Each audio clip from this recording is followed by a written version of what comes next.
Progress.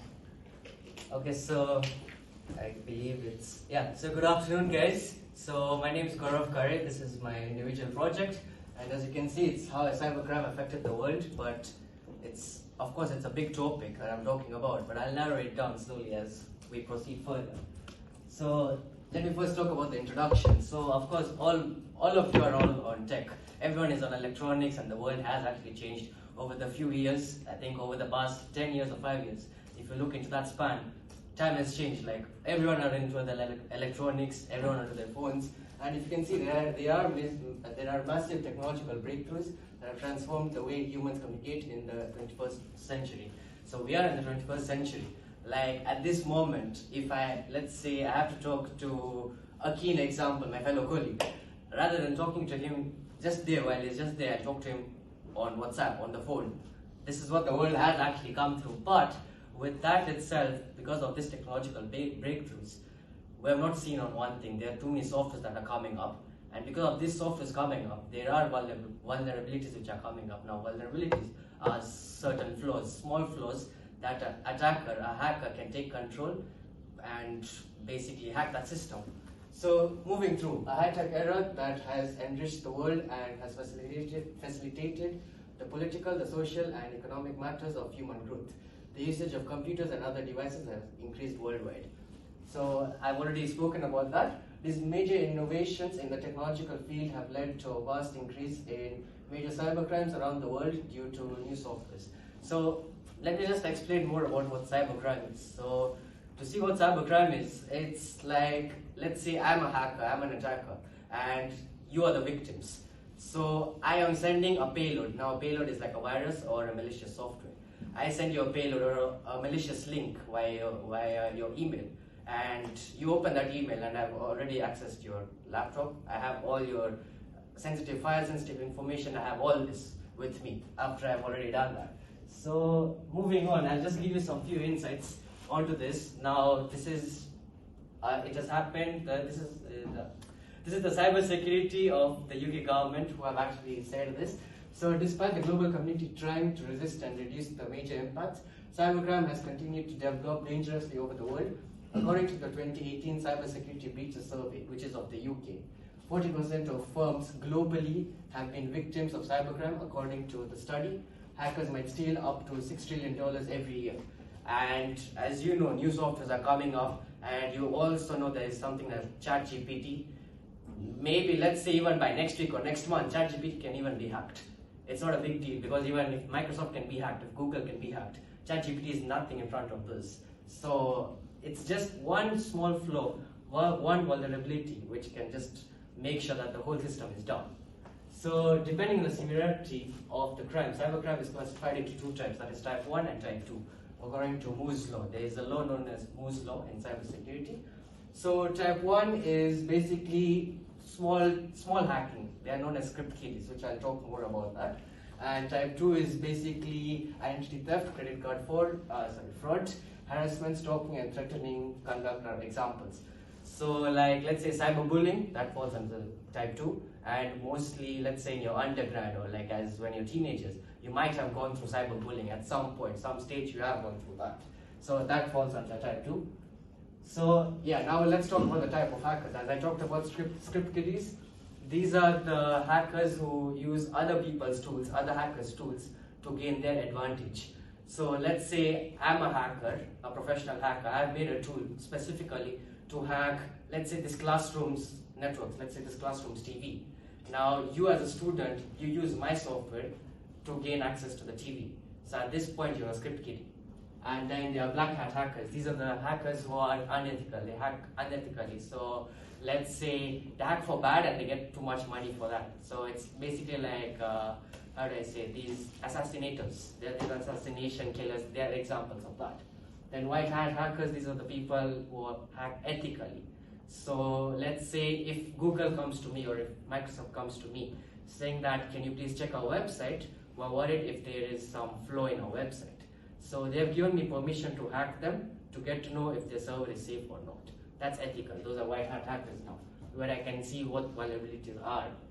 So grey hat hackers, these are the hackers that hack both unethical and ethical. So they do both of these hackings. but it depends up to them. It's their decision. So basically, these people fall under the category of 50 plus. That's the age group that falls under the grey hat hackers. And activists, they go against the government. I don't know if most of you might have heard about anonymous hacking group. So they've actually come through from UK itself. It started from UK. They've gone to America, and so just to speak more about the anonymous group, if you guys have heard about the Guy Fawkes Day in UK over here, it happens on the November 5th. So they've actually started that movement. Anonymous group has been set up from that movement because the Guy Fawkes Day was in particular to go against the government and to demolish the government due to their wrongdoings and basically harm to people and all that. So these are the activists. So last but not least, this is last slide, most probably. So cybercrime tactics and terms. There has been drastic rise of cybercrime and cybersecurity globally, as I've spoken about that. So let me not speak too much about this paragraph. I'll just be very brief about it. So there are different kinds of attacks. There's something known as DDoS attacks, that is distributed denial of service, which makes sure that it's like a malicious code that I sent to a vulnerable server, and basically I can pull that server down for like even 1 month straight. That's the DDoS attack. So they cannot even access anything. No user can access that website, not even the admin. Then there's something known as man in the middle attacks, which is MITM attacks. So it's basically like we are in this Wi-Fi as a normal user, or let's say you are a normal user, and you're joined to this network. That is what is it? Southampton, on campus Southampton. This is the Wi-Fi network. But then me as a hacker, I'll come in between. I'll be the middleman in between.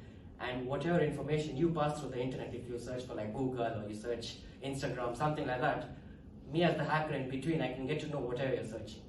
All your website history, I can get to know whatever you're, like I can even redirect you to a website I want you to go to.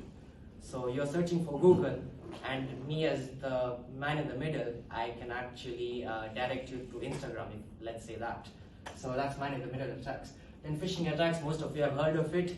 Most of you might have encountered it at some point, some stage. So phishing attacks are like, I sent you an email, a malicious email. You open that link, you put your credentials in. If it's an Instagram link, you'll put it, but it's a fake link. So I'll get all your Instagram or whatever. Then there's something else, backdoors and reverse shells. So backdoors are like, I'll explain to you what payloads are. Payloads is basically like a virus that you set up, as a hacker, you set up, and then if your computer is safe or your server is safe, very safe, I can actually send you a backdoor. You open that backdoor and your computer or your system is no longer safe. I have access to your whole system. So reverse shells and backdoors are both the same. Reverse shells is the other term for backdoors. So thank you. That was my presentation. Any questions? Thank you very much, Greg. Question from Shushan, please. I'm not pretty sure about the last thing you talked about, the back something, the back door. Yeah. Yep. Okay, so backdoors are like, let me actually just give it to you as an example, a small example. So let's say you're using your laptop at the moment.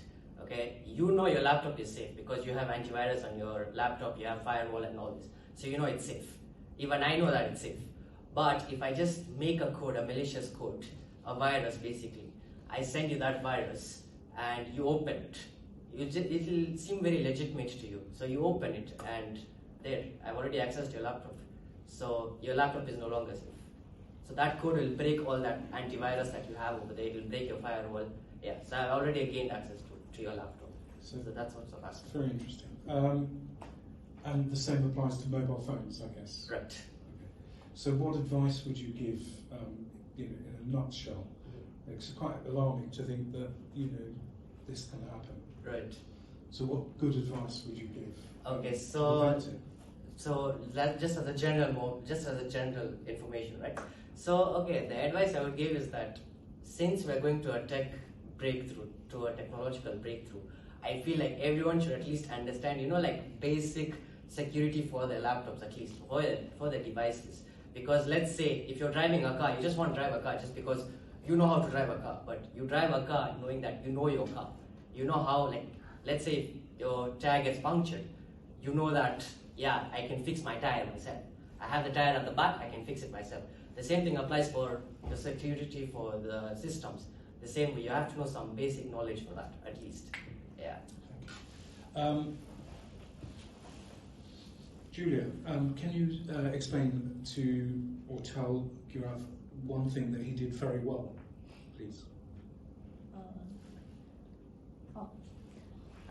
He has interact with, like, eye contact with the audience through and some gesture. Excellent. Thank you. Akin, if you were to give Gaurav some really good advice for the next time he gives a presentation, what would that advice be?